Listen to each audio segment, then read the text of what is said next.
Tu as tout le monde, toute la terre entière de nos concurrents sont tous sur le coup. Ouais, et quand au bout du compte, c'est toi qu'on a choisi, ça fait hyper plaisir. Mais tu changes demain parce que c'est bon, non pas pour toi, mais c'est bon pour justement ton client. Attends, à me dire, je suis un vieux con à dire ça, mais il y a plein de jeunes qui auraient vraiment besoin d'un petit peu de rigueur comme ça, justement. Chiffre d'affaires qui avoisinait le million d'euros et avec pas loin de plus de 60% de marge. C'est la magie de ce métier, c'est que derrière chaque porte, il peut y avoir l'affaire du moment, à court, moyen ou long terme. Bonjour les gars, Bonjour, Paul Jacques. Bonjour. je suis content de vous avoir là pour Ouais. parler de plein de sujets qui Qui nous intéresse. nous Et pas que nous. qui intéressent tout le monde. Donc c'est vrai qu'on est un peu en costume, on peut penser que c'est un peu poussiéreux.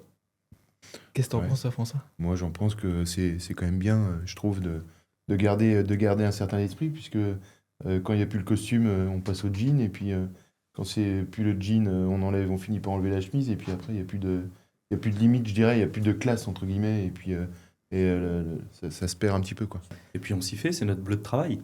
Chacun a son habit de travail. Moi j'ai commencé comme ça, on m'a dit ces costumes, chemises, c'était mes premières. Bah, je suis allé acheter mes premiers costumes, mes premières chemises.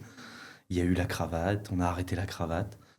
Il y a eu des tentatives d'alléger la tenue vestimentaire, mais tout ça pour potentiellement s'adapter aux clients qui, des fois, ne sont pas habillés comme ça parce que tout type de clientèle, des garagistes, etc. Mais le principe, c'est que si on y va avec une bonne attitude chez eux, peu importe le vêtement, ils nous acceptent.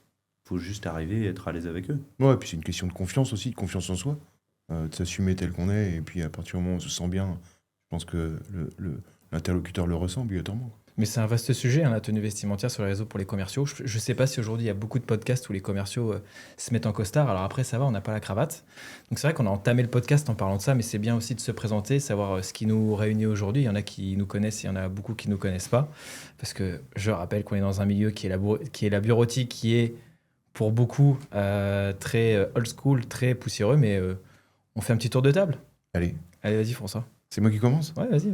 En tout cas, je suis hyper ravi et super content de vous retrouver tous les deux, et tu raconteras peut-être la petite histoire un peu plus tard, Paul Jacques. C'est ça.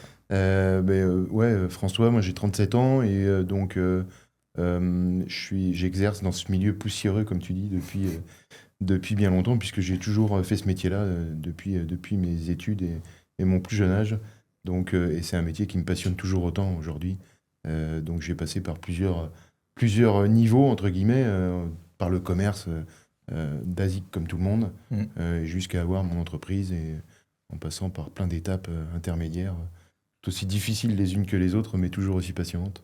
Ah, mais disons un peu plus sur le domaine d'activité, parce que c'est vrai que pour nous, ça nous paraît normal, Ouais, parce qu'on ouais. est tous de ce domaine d'activité-là. Mais En fait, j'ai commencé mes classes, entre guillemets, chez Xerox. Ça, c'est une marque qui parle peut-être un petit peu plus. Donc, tout ce qui est système d'impression. Et puis, dans ce genre d'entreprise, évidemment, ça va un petit peu plus loin que ça, hein, toute la partie informatique, dématérialisation, etc. Et puis, petit à petit, j'ai été embauché suite à ma formation dans cette entreprise. Et puis, au fur et à mesure, j'ai eu l'occasion, de fil en aiguille, de devenir associé, d'avoir ma propre entreprise, d'être moi-même concessionnaire Xerox sur plusieurs départements, donc plusieurs régions, on va dire, mais globalement Nouvelle-Aquitaine, hein, donc La Rochelle, Bordeaux, et plus récemment à Niort. Voilà pour le parcours, avec des entreprises de différentes tailles, jusqu'à 50, 60 personnes, et plus récemment, j'ai retrouvé quelque chose de taille humaine, une petite équipe comme au bon vieux temps, à 5-6 personnes. Voilà, donc un super parcours, et un métier, un univers qui me passionne toujours autant, en tout cas. qui a bien muté, mais qui est Ouais. passionnant. C'est clair. Et pour plein de raisons, on y reviendra peut-être après, mais C'est sûr. on voit tellement d'interlocuteurs différents, et ainsi de suite. Enfin voilà, c'est passionnant. Et le quotidien du commercial bureautique, il est très, très varié. C'est sûr. Bon, tu nous parleras de ton nouveau projet après, de notre Allez, nouveau projet après. Ça marche. Moi, j'ai commencé en 2011 à faire mon premier stage chez Xerox. J'étais à l'époque à l'IUT et ce stage a découlé sur de l'alternance pour l'année d'après. C'était le moment, c'était le tournant. Il fallait que j'aille sur le terrain. Ça m'a plu. C'était concret, plus concret que le théorique que j'avais en cours. Donc j'ai fait une année d'alternance. Et puis après, CDI, donc chez Xerox, c'est là où j'ai rencontré François. Et par la suite, je suis resté dans le domaine de la bureautique en tout pendant 14 ans. Je suis passé par 3 entreprises. Commencé par Xerox, qui m'a vraiment appris l'école de vente, ce qui n'est pas le cas dans toutes les entreprises de bureautique. À l'époque, on avait vraiment un gros sujet sur la formation en arrivant. Même dès mon stage de 3 semaines, je devais déjà commencer par faire des démonstrations des photocopieurs, alors que j'y connaissais rien. Mais il fallait commencer par les apprendre la trame de présentation et y aller et faire la démonstration devant les collègues. Et j'ai trouvé ça super. Et voilà, donc 14 ans passés dans les systèmes d'impression qui de plus en plus ont muté vers d'autres métiers. Solutions de dématérialisation, écran interactif. Et les entreprises vont encore plus loin maintenant, pour de plus en plus en allant vers la téléphonie, l'informatique, la cybersécurité. Donc c'était un très beau passage d'abîmer les semelles de chaussures sur le terrain C'est ça. pour aller prospecter, pour aller voir les clients et essayer de prendre de nouveaux contacts chaque jour. Ouais, exactement. À mon tour de me présenter. On ne te présente plus, toi, Paul. Non, mais c'est vrai que j'essaie d'être assez souvent sur les réseaux. Mais juste refais un point sur mon parcours. Moi, initialement, je suis dans le domaine du vin. Je ne sais pas si, du coup, Je me souviens, oui. vous vous en rappelez quand même. Donc moi, je viens du domaine du vin. C'est un domaine d'ailleurs que j'ai toujours gardé en mémoire et ça m'a aidé à m'ouvrir pas mal de portes parce qu'il y a beaucoup de dirigeants qui aiment le vin. Donc des fois, on parle les mêmes langages. Et en fait, je me suis fait débaucher quand je travaillais chez Cage 20 à Angoulins.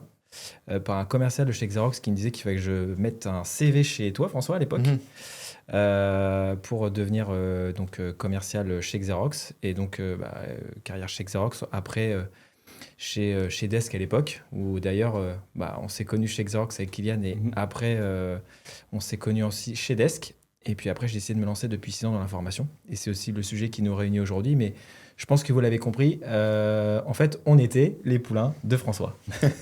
Exactement. C'est bien marrant de se retrouver maintenant, en tout cas. Ouais. Voilà, notre premier formateur. Alors, j'ai fait mes premières prospections avec toi. Oui. Mais toi, tu avais été éduqué par le père du puits. Au préalable. Exactement. Donc, c'est vrai qu'aujourd'hui, c'est un projet commun qui nous anime. Donc, moi, ça fait maintenant 6 ans que je me suis lancé dans la formation. Et c'est toujours le sujet de trouver d'autres formateurs quand on commence à avoir beaucoup de flux de formation et aussi des formateurs qui entre guillemets nous ressemblent, qui viennent de ce domaine-là parce que comme vous le savez beaucoup dans notre domaine de la bureautique, du digital, il faut être exemplaire. Je sais pas ce que vous en pensez, mais il faut avoir fait ce métier-là. Surtout avoir une vraie expérience terrain, quoi. De toute façon, on le voit très rapidement, je pense, pour avoir suivi plusieurs formations.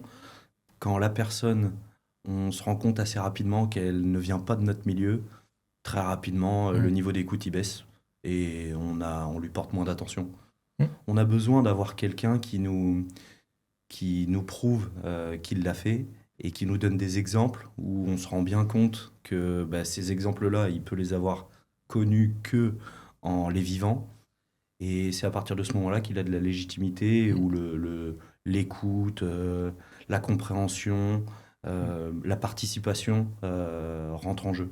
C'est clair. Ouais. Beaucoup trop de formations, on le voit, beaucoup trop de formations purement théoriques, et où tu sens bien que en fait, c'est un petit peu creux, et que la personne, c'est des dires, mais qui sont rarement prouvés, effectivement, où on a du mal à se projeter et à se mettre en situation.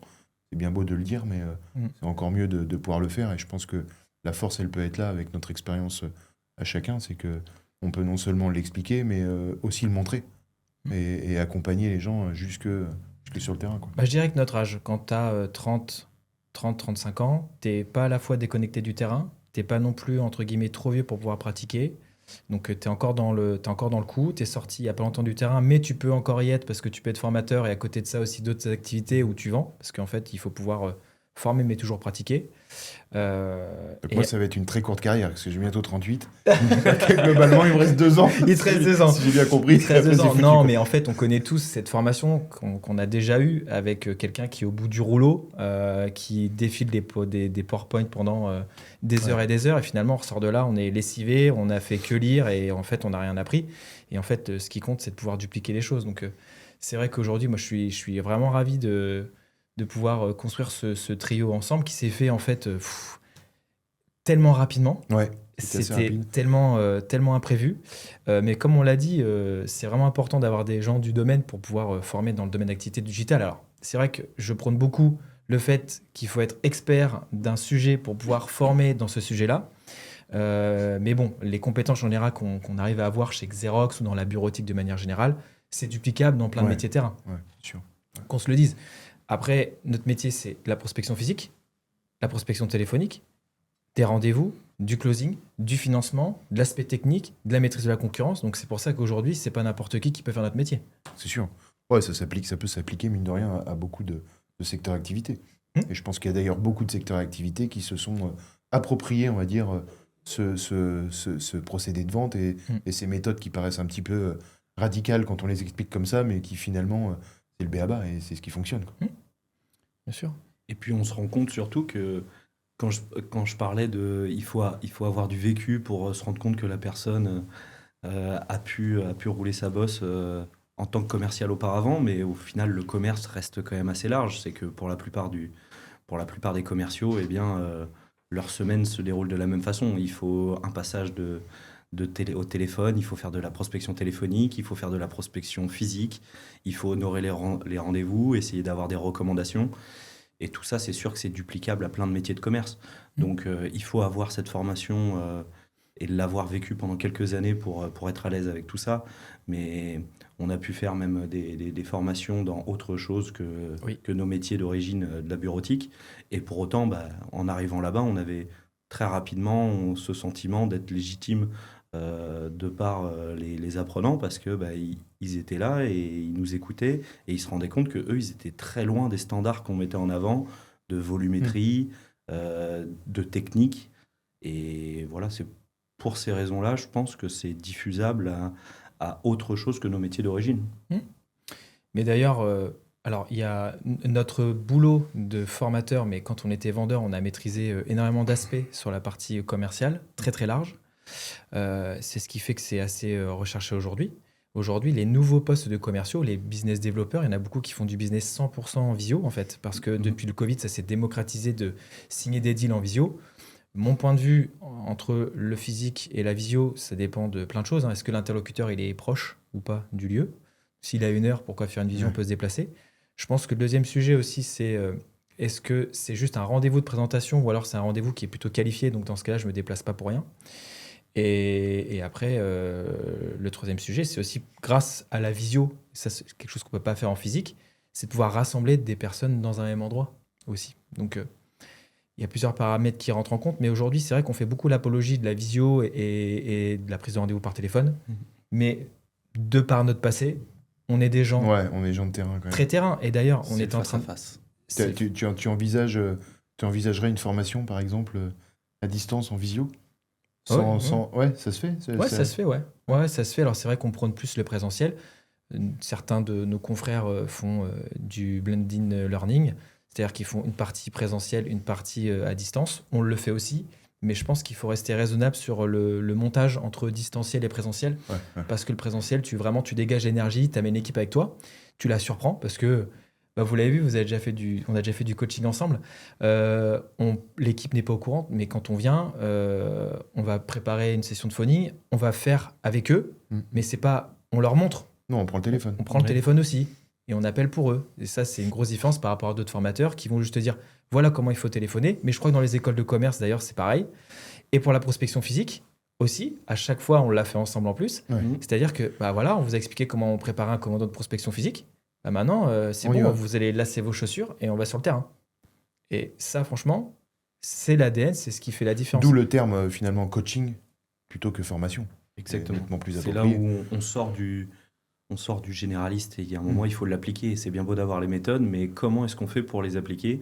eh bien, c'est un coaching presque individualisé parce que notamment sur les prospections terrain, eh bien, on rentre pas à 10 dans une entreprise, Non. on y va à 2, c'est souvent par binôme. Et souvent, il y a des très bons retours après parce qu'ils apprécient, ces petits moments où ils ont passé un petit moment privilégié avec le formateur et ça crée des anecdotes, on se souvient des moments passés. Tu te souviens là-bas, on a levé cette affaire. Ils en reparlent entre eux et vraiment, il y a un taux d'adhésion qui est super. Ouais. Le taux d'adhésion est super. À chaque commando de prospection physique, carrément, on trouve tout le temps toujours du des business. affaires, Ouais. ouais. Alors, si on parle des dom-toms, on en a déjà fait ensemble. Dans les dom-toms, tu fais... Ils t'attendent presque. Bah en fait, ouais, tu fais, je sais pas moi, 5 prospections, t'en as 3 qui te disent asseyez-vous, je vous écoute. Ça se transforme en rendez-vous. Ça se transforme en rendez-vous, donc si t'as prévu de voir 10 boîtes le matin, c'est pas possible. En métropole, c'est différent, mais quoi qu'il arrive, on trouve toujours du business en prospection physique. Ouais, c'est sûr. C'est quoi d'ailleurs vos plus belles anecdotes en prospection physique? Vraiment, comme ça qui... Les belles anecdotes en prospection physique. qui vous vient à Moi, l'idée. j'en ai une belle récemment avec toi.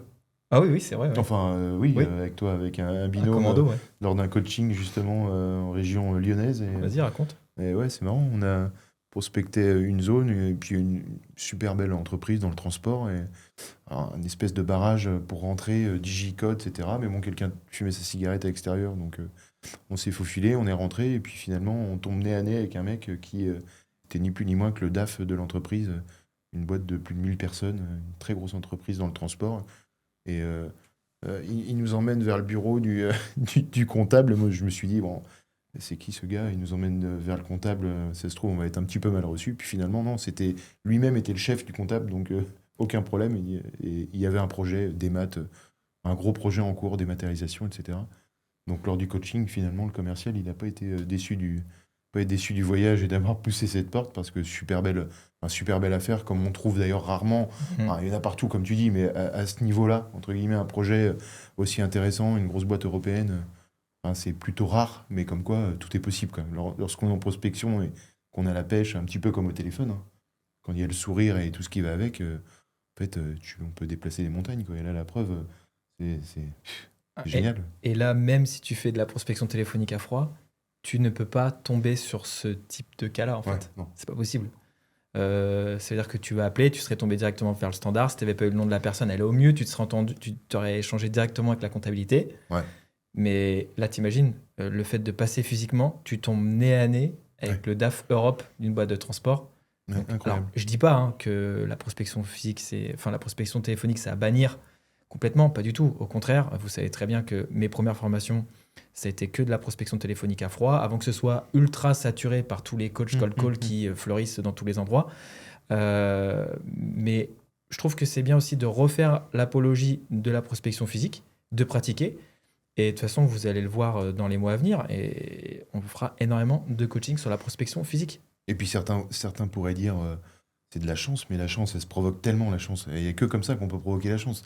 C'est en se déplaçant et puis en essayant de trouver quelque chose dont on ne pensait pas l'existence. Et voilà, c'est pas que des coups de chance, c'est que ça se provoque vraiment la chance. C'est pas que des coups de chance. C'est justement dans ce sens-là. Moi, je citerai une prospection à l'époque. Donc, chez Xerox, tu m'avais envoyé sur un nouveau secteur.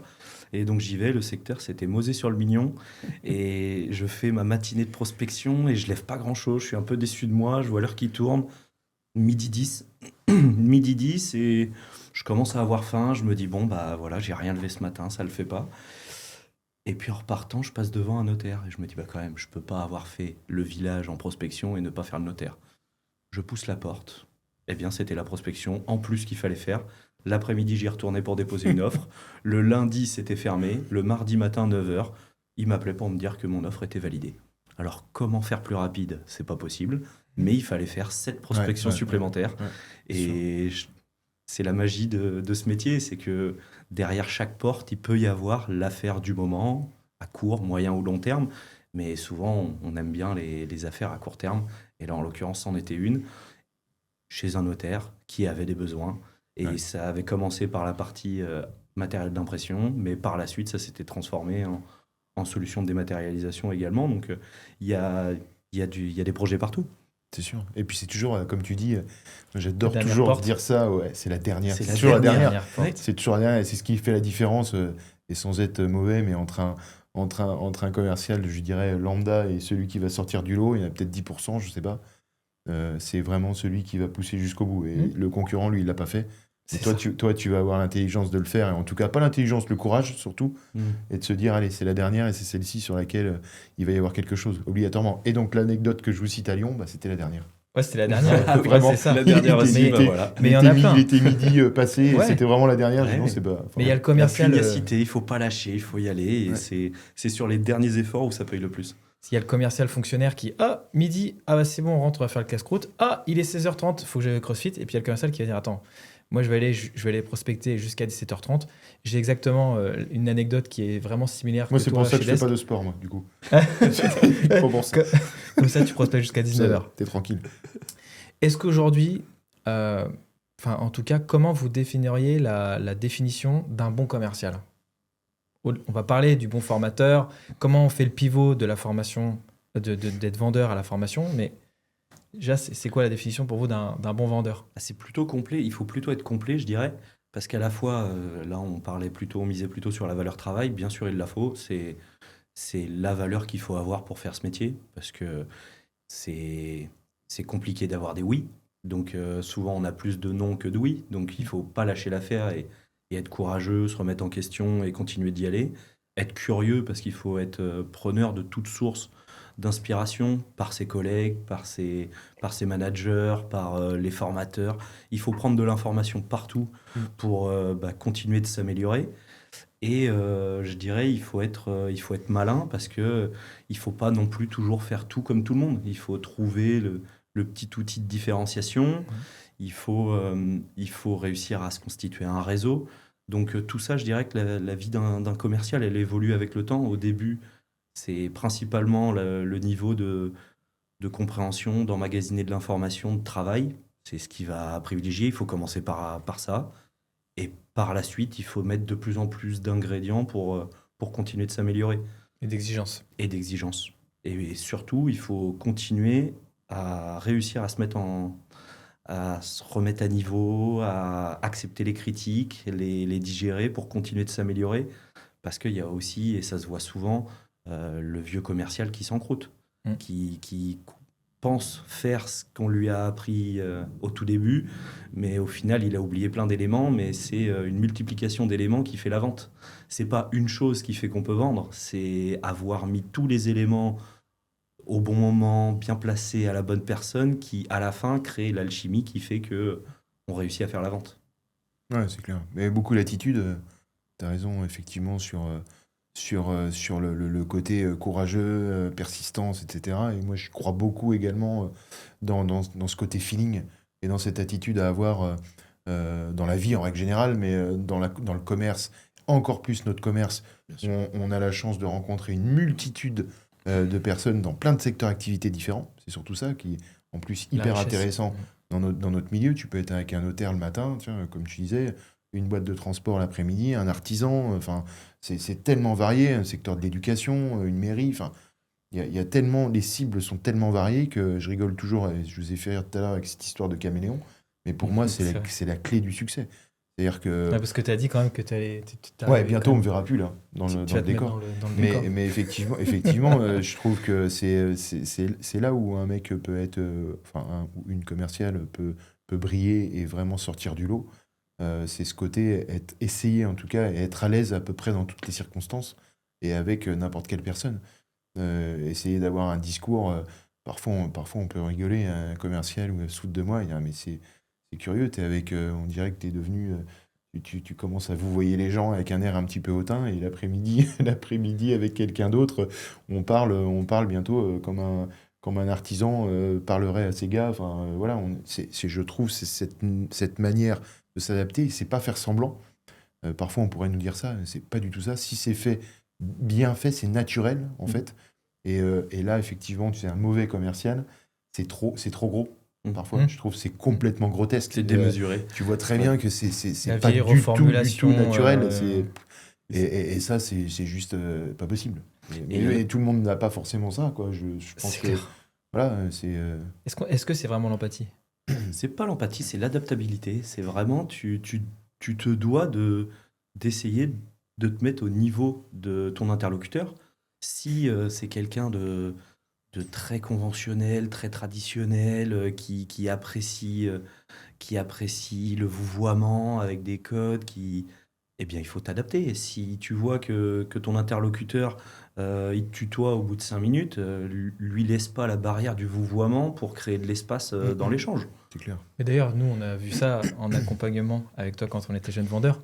C'était la faculté de François de pouvoir s'adapter avec un garagiste et d'être beaucoup plus direct et avoir des rendez-vous avec des grands comptes beaucoup plus normalisés où on pouvait justement... en tout cas, je trouve que c'était... Et je trouve en plus en restant naturel, même quand tu arrives justement avec un grand compte comme ça, où tu sens que tu es un petit peu dépassé, entre guillemets. Et moi, le premier, je veux dire, ça peut arriver encore régulièrement, où tu te sens à peine à la hauteur, à peine avoir les épaules d'un grand patron, voilà. Et ben, ils peuvent aussi apprécier justement ce côté naturel, à ne pas vouloir trop en faire, et ce petit côté naturel du petit gars qui arrive finalement tout simple. Et parfois, cette simplicité-là, en fait, c'est ça que les gens apprécient beaucoup. Et ça, c'est un truc qui est hyper important, moi, je trouve, dans le commerce au sens large. Dans la relation humaine au sens large, quoi. Ouais, parce qu'il y a des gens, ils ont vraiment du mal avec le fait que la partition que tu es en train de jouer, elle soit pas juste du tout. Si tu n'arrives pas à t'adapter entre tes rendez-vous du matin et de l'après-midi, si le matin tu as un rendez-vous avec un notaire qui a une très belle office, on arrive, il faut faire patte blanche, il faut être respectueux, etc. Et que l'après-midi, tu arrives dans un garage et que tu mets le même rythme à tes rendez-vous, autant de professionnalisme, il va pas comprendre parce que lui, c'est pas son quotidien d'échanger avec quelqu'un comme ça. D'habitude, les commerciaux qui voient le plus, ça va être les commerciaux pour les pièces de rechange ou pour les pneus. Il a pas, étant donné qu'il les voit toutes les semaines, ces commerciaux-là, il a plus ce rapport-là. Donc, ils vont nous détester, les notaires et les garagistes. C'est clair. C'est vrai qu'on a cité que pour le moment. Non, mais on a fait un parallèle. Oui. On a fait un parallèle. On a fait le parallèle entre celui qui utilise ses doigts pour signer des contrats, entre guillemets, et celui qui utilise ses doigts pour réparer des pneus. Mais on revient aussi à l'adaptabilité. On en parlait en début de podcast sur la tenue vestimentaire, en fait. C'est-à-dire que le matin, tu es avec un notaire. Alors, les codes ont certainement changé depuis. On n'a pas non plus, ça fait pas non plus 30 ans qu'on fait ce métier-là, mais je dirais que les notaires qu'on voyait il y a une quinzaine d'années, ça a changé, ça s'est ça a modernisé. déjà changé maintenant, ça s'est modernisé. Mais en tout cas, il y a le costume, mais on peut pas non plus avoir deux tenues dans la voiture. Donc aujourd'hui, c'est vrai qu'il y a une tenue qui passe plutôt bien, c'est j'ai une veste de costume et j'ai un chino et ça passe plutôt bien. La veste, des fois, ça peut faire un peu austère, donc on la retire en fonction de la météo et on a la chemise. Mais il y a aussi cette adaptabilité de tenue vestimentaire, quoi. Parce que très souvent, si tu arrives avec ton cartable et tu es en costard-cravate, tu es tout de suite t'es grillé direct. Ouais, c'est sûr. J'ai passé 2 jours avec quelqu'un de très influent dans le domaine de l'IT où j'ai appris énormément de choses et il donnait sa définition du bon vendeur. Et ce que j'aimais bien dans sa définition, c'est qu'elle est assez recherchée. C'est pour ça que je vous ai posé cette question. Alors, la définition du bon vendeur, selon lui, et je le rejoins, un bon vendeur, c'est quelqu'un qui fait ses objectifs et qui les dépasse. En 1. En 2, c'est un commercial qui respecte la stratégie de l'entreprise. Et d'ailleurs, on reviendra aussi avec cette notion de plan de rémunération variable qui est quand même à double tranchant. Plan de rémunération variable d'un commercial, c'est aussi bien pour lui pour s'enrichir, mais aussi pour enrichir l'entreprise parce que c'est win-win. Et la troisième partie d'un bon commercial, c'est pas de mensonge et ni d'omission. Donc, c'est-à-dire question d'éthique. C'est vrai que très souvent, justement, aussi la tenue du commercial, elle a changé parce que costard égale escroc. Ouais. Voilà, donc forcément, si je suis en sweat à capuche, je parais beaucoup moins escroc que si j'étais en costume. Il y a aussi ça. Mais je pense aussi que la tenue vestimentaire, c'est vrai que j'insiste là-dessus, mais c'est souvent un sujet qui fait débat. Il y a beaucoup de gens qui font du commerce maintenant dans leur agence, qui n'ont plus besoin de se déplacer dans leur clientèle, donc qui n'ont plus besoin non plus de se mettre bien. Mais voilà. Donc, après, ça devient ta morning routine. Le matin, bon, c'est plus le cas pour vous, mais tu te rases, tu t'habilles, tu te brosses les dents, tu vas au boulot. Voilà, il y a un moment. C'est plus le cas pour nous. Parce que vous avez la barbe. Voilà. À une époque, moi, j'ai connu un formateur Guillaume Mac, qui, lui... Bonjour à Guillaume, d'ailleurs. Bonjour si Guillaume. Eh bien, tu n'avais pas le droit d'embaucher si tu étais mal rasé. Un jour de barbe, ça n'allait pas, tu retournes chez toi, tu te mets bien. T'as connu des anecdotes, toi, comme ça? À renvoyer quelqu'un chez Les lui, chaussures ou la cravate ou... Effectivement, Guillaume, que tu as cité pour ça, ouais, Chaussures aussi. c'était très, très carré. Ouais. Ah, les chaussures, Ouais, mais fallait que ce soit j'en garde un garni. super souvenir. Moi aussi. Ouais. C'est une rigueur, et c'est vrai qu'aujourd'hui, il y a plein de. Attends, à me dire, je suis un vieux con à dire ça, mais il y a plein de jeunes qui auraient vraiment besoin d'un petit peu de rigueur comme ça, justement. Parce que ça faisait du bien. Que ça te... Ouais. Bon, Kylian, toi, t'es plus trop à la mode, parce que désormais, c'est ça, quoi, vraiment. Eh oui, Tu mais t'y moi mets, j'ai mais- essayé, mais ça pousse pas. Tu Ça, c'est gagneras un notre autre problème. Non, mais c'est vrai que t'as raison, ce que tu dis là, à l'époque, à La Rochelle, ouais, je me souviens bien. Et c'était une bonne école. Bien Je sais sûr. pas- Et je sais pas si vous vous en souvenez, mais en fait, je crois que ça faisait 5 jours que j'étais là, j'étais venu avec une cravate. Et genre, Nicolas Le Petit m'avait attrapé pour me dire bah, du coup, tu mets une cravate, c'est top ce que tu vas faire, vu que tous tes collègues ne portent plus de cravate, tu vas leur envoyer un mail pour leur demander d'en mettre une. Ça faisait 5 jours que j'étais là, j'ai dû envoyer un mail à tous mes collègues pour leur dire hey, les gars, mettez de la cravate. Je m'en rappelle très bien. Après, on a dû la mettre. Merci. J'en ai une belle aussi, dans ce genre-là. Je sais pas ce qui me prend un jour. Je m'achète un costume 3 pièces, c'est que le gilet. Ouais. Tu dois t'en souvenir, ou alors toi, Kylian. Je mets ça.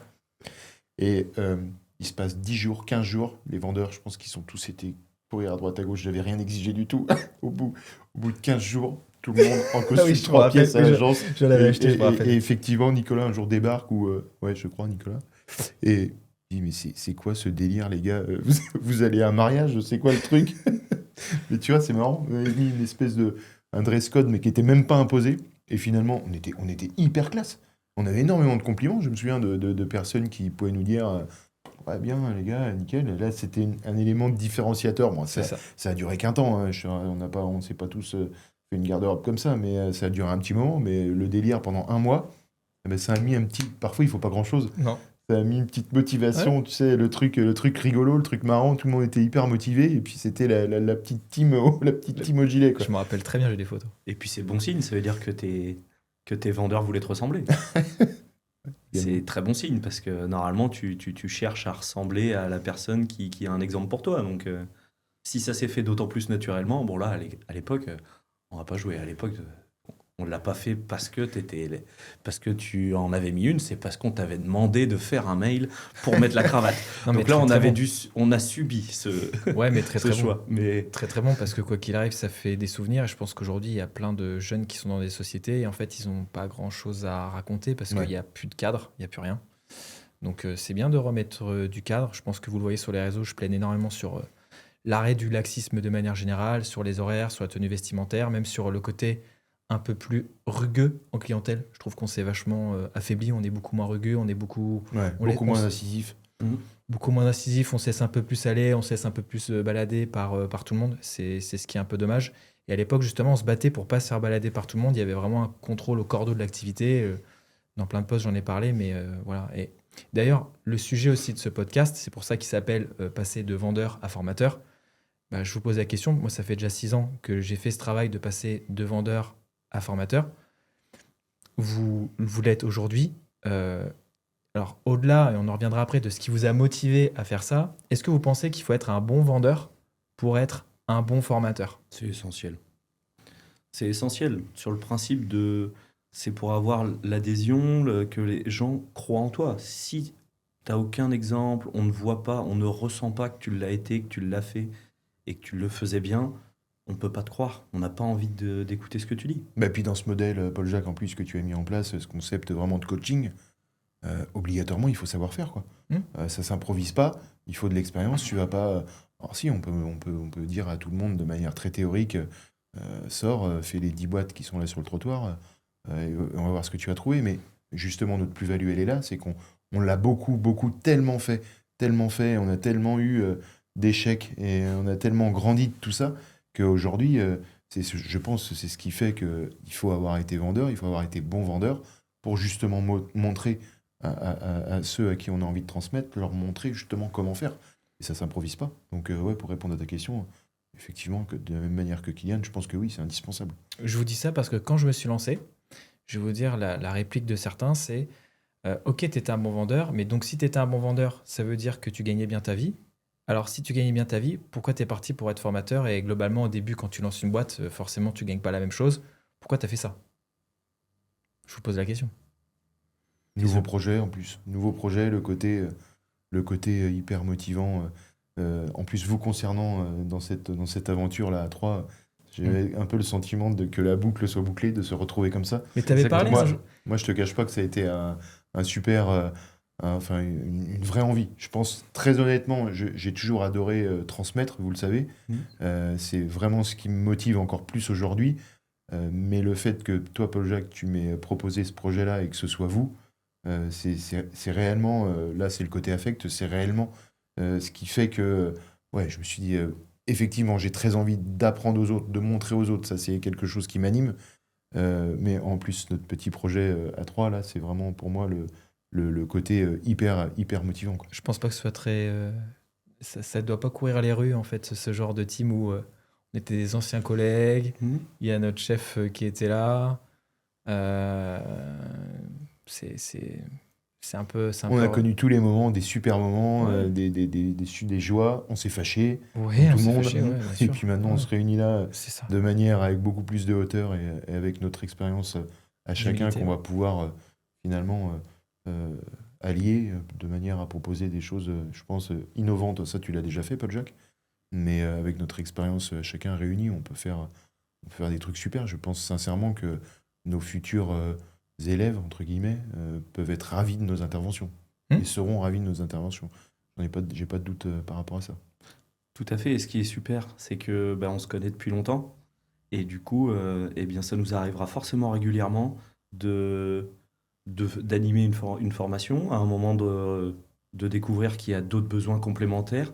Et du fait qu'on se connaisse bien, ce sera aussi de réussir à placer. Écoute, pour ce besoin-là, je te conseillerais plutôt François ou je te conseillerais plutôt Paul-Jacques. C'est vraiment sa spécialité. Ou alors tout simplement, on se rend compte que humainement, les liens passent pas toujours très bien avec tout le monde. On peut pas. Je me suis toujours dit que si on passe bien avec tout le monde, c'est qu'on passe bien avec personne en fait. On est obligé, on a notre histoire. Ok, il y a la notion d'adaptabilité, mais ça a quand même une certaine limite. Au bout d'un moment, on est une personne et donc on peut pas avoir de bons rapports avec tout le monde.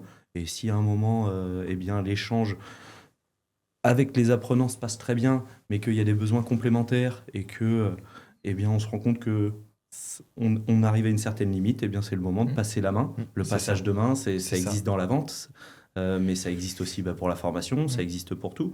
Et du coup, à partir du moment où on a des personnes en qui on a confiance, on croit en eux, on connaît leurs compétences, on a pas mal d'anecdotes de ce qu'ils ont réussi à réaliser dans la vie, on arrivera encore plus à les recommander. Donc vraiment là-dessus, je trouve qu'on fera un très beau trio. C'est certain, il y a aussi une question d'ego. Je pense que quand tu es vendeur, tu sais, tu as forcément toujours de l'ego. L'ego par rapport à ton équipe, l'ego aussi d'en vouloir toujours plus, avec certainement un peu de caprice. Et quand tu deviens formateur, en fait, tu as mis complètement cet ego de côté. Et pourquoi je rebondis là-dessus? Parce que quand tu fais de la formation, tu as tes clients qui te recommandent régulièrement, qui te recommandent pas auprès des autres, mais qui te recommandent, en fait, qui te reprennent des formations.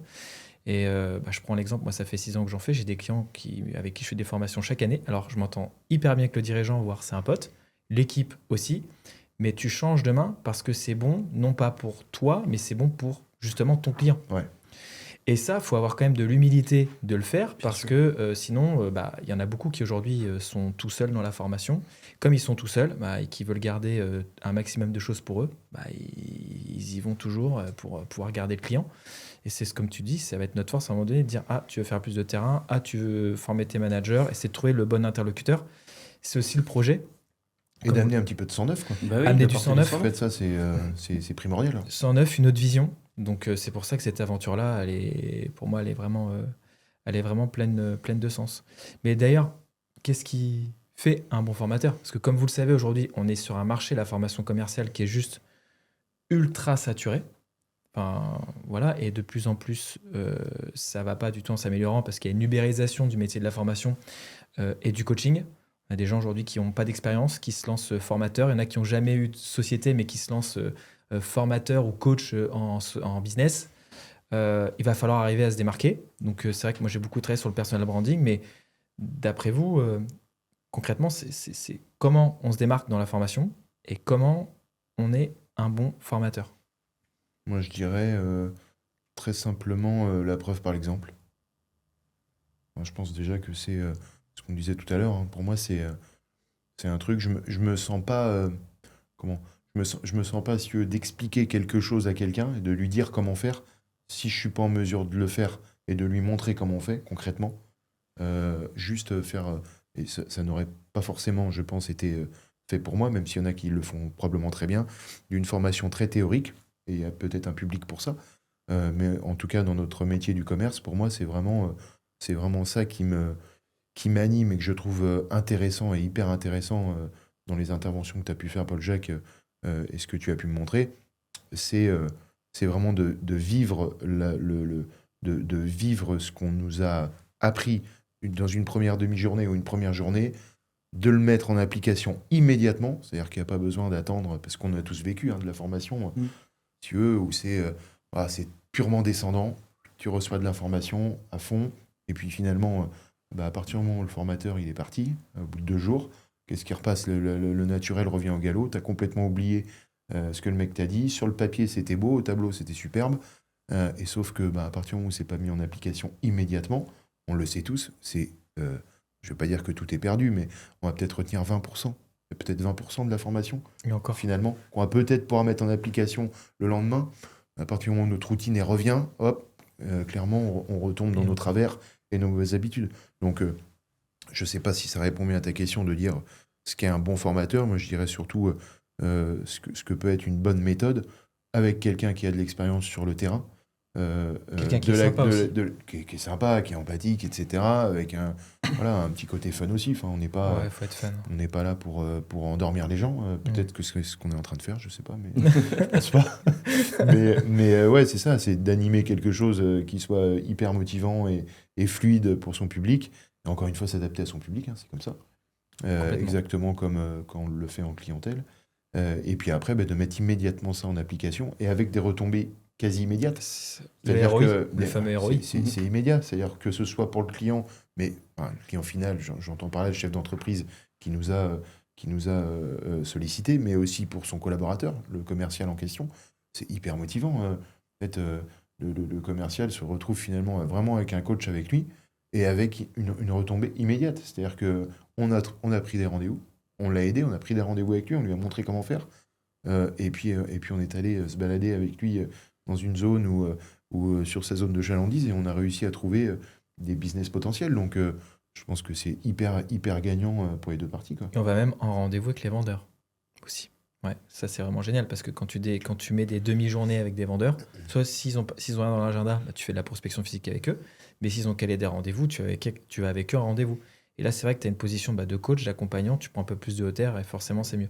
Ça, je pense que c'est l'une de nos marques de fabrique, c'est qu'on est très opérationnel et en tout cas qu'on veut l'être. Et Ouais. c'est quoi ton point de vue, toi, Kiki? Moi, je dirais que c'est une recette complexe parce qu'il faut mettre pas mal d'ingrédients dedans.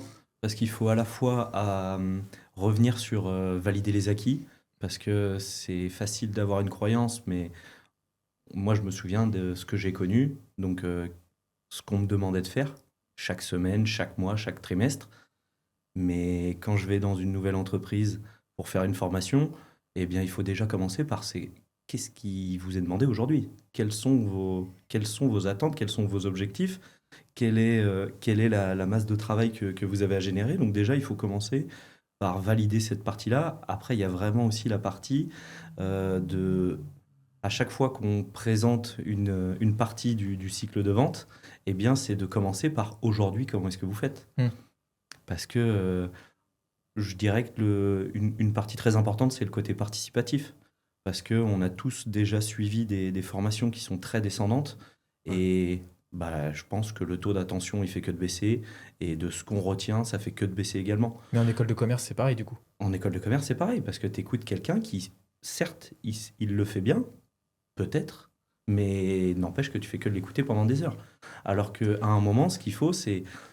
Il y a un apport théorique, d'accord. Aujourd'hui, pour faire la comparaison, aujourd'hui, comment est-ce que vous faites? Et nous, on apporte une technique ou une méthodologie différente. Une nouvelle fois, on peut échanger sur ce sujet, c'est qu'est-ce que vous en pensez, etc. Et plus on a une session de formation longue, et plus on peut par la suite aller faire de l'accompagnement avec eux, très naturellement, on a leur retour qui nous dit c'est vrai que en fait, je disais ça devant les autres, je disais que je faisais comme ça, mais en vrai, je le faisais pas. Tu nous as dit de faire ça. C'est vrai que en le mettant en place, on vient de le voir, ça fonctionne. Donc, je dirais qu'il y a la notion d'apport de théorique, bien sûr, c'est la base de la formation, mais il ne faut pas qu'il y ait que ça. Il faut toujours mettre les personnes qui suivent les formations au centre et leur poser régulièrement des questions pour qu'ils soient concernés, qu'ils soient actifs. Et il y a, par la suite, c'est l'apport on l'a dit tout à l'heure, mais l'apport d'exemples. C'est, voilà, moi, sur ce sujet, voilà ce qui m'est déjà arrivé. Apporter des anecdotes. Et les anecdotes, c'est ce qui rend vivant la formation. Et c'est ce qui... Ok, il y a des outils, ok, il y a tout ça, mais il y a un moment, c'est un rapport humain. On est tous dans une salle. Les anecdotes qui correspondent exactement au métier. Bien sûr. Parce que sinon, ça fait un peu... entre guillemets, un florilège d'anecdotes, et donc ça fait un peu ancien j'ai combattant. J'ai tout vu, tout fait. Oui. Vous avez déjà rencontré ce genre de formateur. C'était moi à l'époque, dans les années 90. Les copieurs, j'avais une voiture, on ouvrait le coffre, et puis les mecs, ils faisaient la liste, la queue devant la voiture pour les copieurs. Le monde, quand même, il a un peu changé. Donc, quand c'est une personne comme ça qui te forme, forcément, il y a aussi un écart. Alors après, on a connu ensemble d'excellents formateurs, quand même, chez Xerox. Et d'ailleurs, si on parlait de formation théorique pratique, il y a beaucoup de formations qui peuvent démarrer par la pratique. On observe, on débriefe, on fait la théorie et on refait de la pratique. Donc c'est vrai que chaque formation est différente en fonction des objectifs qu'on se fixe. Mais celle qui cartonnait à l'époque, et d'ailleurs quand je me suis lancé, c'était la formation que j'ai livrée le plus parce que tu avais un mélange théorie-pratique et on l'a vécu chez Xerox avec Maurice Bellance. Oui, c'était ma première formation. Mais tout le monde s'en rappelle, cette formation. C'est sûr. C'était la formation téléphonique, la méthode Maurice. La méthode Maurice. Et qu'est-ce qui deviendrait quand je dis la méthode Maurice, le premier truc? L'alternative. L'alternative descendante. Le rendez-vous, c'est pas quand est-ce que vous voudriez qu'on se voit. C'est lundi ou mardi, matin, après-midi, 14h ou 16h. Propose avec sa règle. Propose. Mais tu sais quoi, genre... J'ai toujours regardé cet exemple de la règle. Insupportable. Oui, c'est vrai. Ma grande règle en bois. Je l'ai toujours. Tu te rappelles, Mais moi, je me souviens très bien, j'étais dans l'entreprise depuis une semaine. Donc, ça marque un peu au début. Ça marque. Mais il en a fait pleurer. Très bien. Il en a fait pleurer. Ça m'étonne pas. Je l'ai bien vécu, je m'en souviens encore, c'est un très bon moment.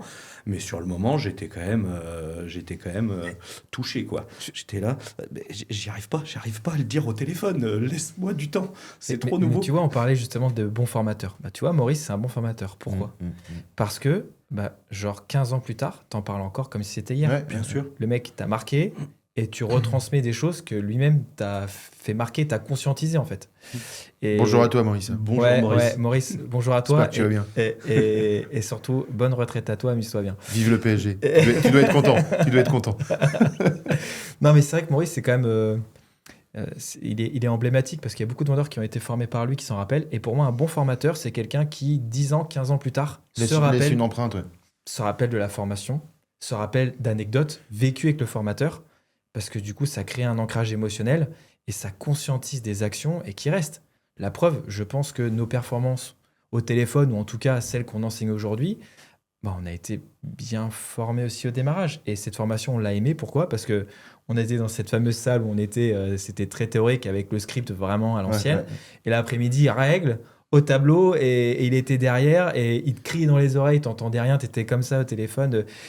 Excusez-moi, j'entends pas. Propose, jeudi, vendredi, alternative, vas-y. Et mine de rien, le fait de proposer, c'est ce qui fait que tu closes vachement au téléphone. Donc c'est vrai que ça fait la diff, quoi. C'est clair. Des très bons souvenirs, ça. Ouais, des très très bons souvenirs. Donc après, c'est vrai que c'est ce qu'on veut toujours véhiculer auprès des équipes. Et c'est pour ça qu'on fait aussi ce job aujourd'hui, quoi. Et bel exemple dans la durée également. Tout à l'heure, tu nous as fait peur à nous dire qu'il ne restait plus que quelques années à travailler, mais il a travaillé un bon petit moment, Maurice. Et sa formation favorite, c'était celle-ci, parce que, encore une fois, elle était opérationnelle.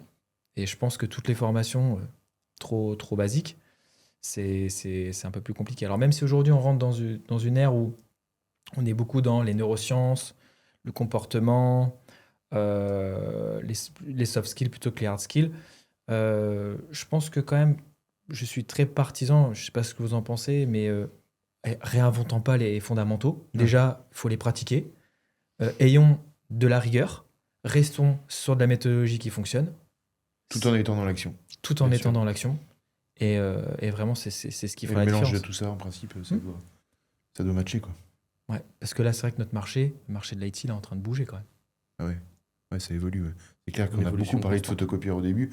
Et des fois, j'ai même un petit peu honte de parler de photocopieurs. Non, mais c'est vrai. C'est C'est marrant, mais on parle plus beaucoup de ça. Mm. En réalité, aujourd'hui, on est beaucoup de plus dans la démat, dans la sécurité, et ainsi de suite.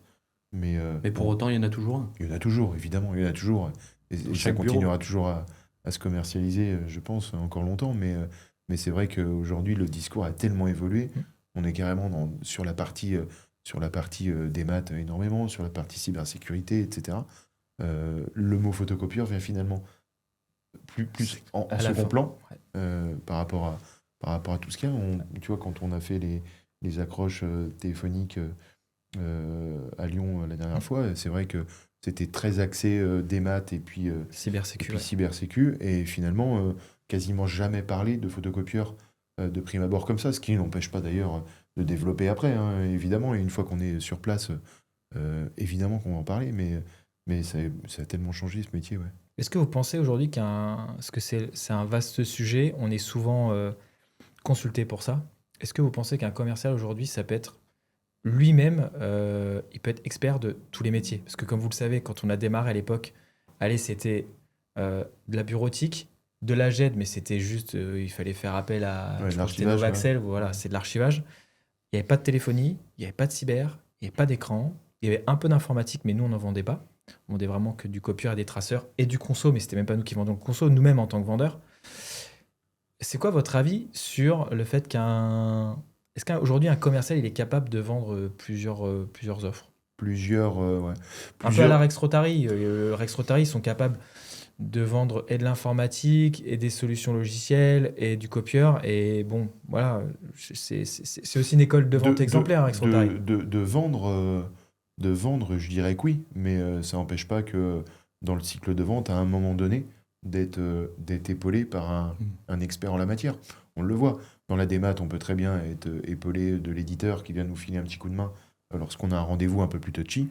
Moi, je n'ai pas la prétention de savoir tout sur tout. En revanche, l'acte de vente, c'est autre chose. À mon sens, il y a une partie découverte qui, je pense, là, est indispensable. Il faut avoir énormément de connaissances sur le sujet de manière à faire une découverte qui soit vraiment bonne et de passer à côté de rien.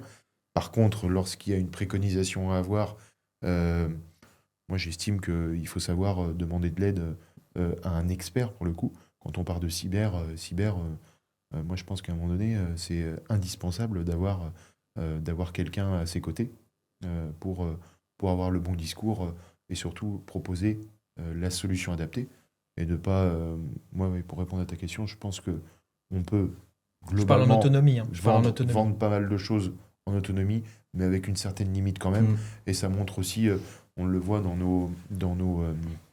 dans tes clients, Paul-Jacques, il y a quand même bon nombre d'organisations qui sont aujourd'hui staffées et qui ont un pôle dédié à la cyber, de manière à pouvoir accompagner le commercial sur le rendez-vous qui est un petit peu plus compliqué, on va dire, ou alors lorsque tu as un interlocuteur en face qui est vraiment câblé informatique, pareil, d'avoir... voilà, aujourd'hui, il y a beaucoup d'entreprises qui ont quand même un expert dédié dans chaque domaine, au minimum un, Oui. qui est en mesure d'accompagner le commercial sur son rendez-vous, quoi. Mais il y a des entreprises qui veulent aussi rendre expert sur 12 critères chaque commercial. Et Ouais. ça, par contre, moi, j'y crois pas. Pour moi, tu es expert sur 1, 2, sujets. peut-être 3, je sais pas. Mais Ouais. moi, personnellement, j'en maîtrisais 2. Donc, les 2, je les faisais à fond. Après, j'avais un vernis sur le reste. Ouais, c'est ça. Et une fois que tu as le vernis, ça te permet déjà de niveau 1 de la découverte, de savoir où tu vas aller. Et après, d'adresser les bonnes personnes, de revenir avec la personne qui pourra t'aider, qui saura apporter l'élément technique qu'il faudra. Mais pour moi, il faut arrêter d'essayer de trop se diversifier quand même. Que les entreprises le fassent, c'est clé, c'est obligatoire. Ils sont obligés de se diversifier et d'intervenir sur plusieurs métiers. Mais par contre, chaque commercial ne peut pas être un expert sur 7, 8, 10 Non. métiers. C'est pas possible. C'est ton point de vue aussi? Oui, c'est mon point de vue. Vous le voyez quand on arrive dans les équipes commerciales, les vendeurs, ils sont noyés. ils savent pas ce qu'ils doivent vendre, donc ils savent pas prioriser le produit qu'ils doivent commercialiser, premièrement. Ça, c'est premier barrage. C'est-à-dire que des fois, il faut pas chercher loin dans la non-atteinte des objectifs des équipes. Des fois, c'est juste, je sais pas par quel produit je dois parler en clientèle. Je vends de la cyber, du télécom, des écrans, du copieur, de la jet, de l'informatique. Tu as juste cité 6 produits et des fois, il y en a même encore. Donc, le commercial, il se dit, et voilà, donc je ne sais pas par quoi commencer. En plus, après, il ne sait pas parler de quelle typologie de produit, dans quelle typologie de cible. Eh oui, tu ne vas pas parler, je ne sais pas moi, tu vas pas parler de presse numérique à un bureau de tabac. Enfin, je grossis le trait. Mais après, il y a le produit qui est plus niche dans des secteurs d'activité. Donc ça aussi, il faut le maîtriser quand tu viens d'arriver. Il faut que tu sois formé sur les produits, il faut que tu sois formé sur les techniques de vente. Après, il faut pouvoir réaccorder le produit en fonction de la bonne cible. Ça fait beaucoup. Pour moi, je pense les commerciaux, il faut les former sur les produits que j'appelle convergents, produits qui sont en synergie. La démat et le print, honnêtement, il y a une synergie qui est contradictoire parce que d'un côté, j'imprime, de l'autre côté, je dématérialise. Mais en tout cas, on est autour du document. La téléphonie aussi, tu es autour du réseau. Maintenant, c'est la téléphonie IT, donc tu peux vendre de la téléphonie et de l'informatique. Ça paraît plutôt cohérent. De l'informatique et de la cyber, c'est cohérent. Voilà, il y a des offres sur lesquelles ça se croise. Par contre, vendre du copieur et de la téléphonie, oui, il y en a certainement qui le font. Mais après, il y a cette image aussi qu'on envoie auprès du client où tu es le Carrefour, le supermarché de l'IT. Ouais. Je vends de tout, vous inquiétez pas, je suis expert. Donc, comme vous disiez, une petite passe décisive sur un expert dans le domaine IT, c'est aussi quand même le bienvenu. Mais, il ne faut pas oublier que beaucoup de nos clients ciblent les TPE et les PME. Et se déplacer à deux pour une TPE-PME, selon les produits, il peut y avoir un manque de rentabilité. Quoi. Il y a l'aspect aussi des managers. Quand tu es formateur, il y a l'aspect des managers qui ont peur que quand on est formateur, on leur prenne leur place. Ah, de se faire voler la vedette. Quoi. Se faire voler la vedette. Vous n'avez pas peur de ça, non ? Jusqu'à maintenant, j'ai plutôt un retour où ils me voient comme un plus, parce que je suis là pour appuyer ce que eux essayent de dire, où ils n'ont pas forcément de l'écoute. Après, c'est comme pour la vente, c'est de préparer son rendez-vous. Si tu as eu un échange avec eux en amont et que tu dis dans quelle démarche tu vas être, ce que tu vas apporter comme message, eh bien du coup, il faut que ce soit tes alliés. Il faut travailler ensemble, parce que dans les faits, on apporte des techniques, on apporte plein de choses, mais celui qui va devoir vérifier qu'elles soient bien appliquées chaque jour, c'est lui. Donc il vaut mieux l'avoir à la bonne. Ouais, s'il y a un bon échange avant, et en principe, ça doit quand même...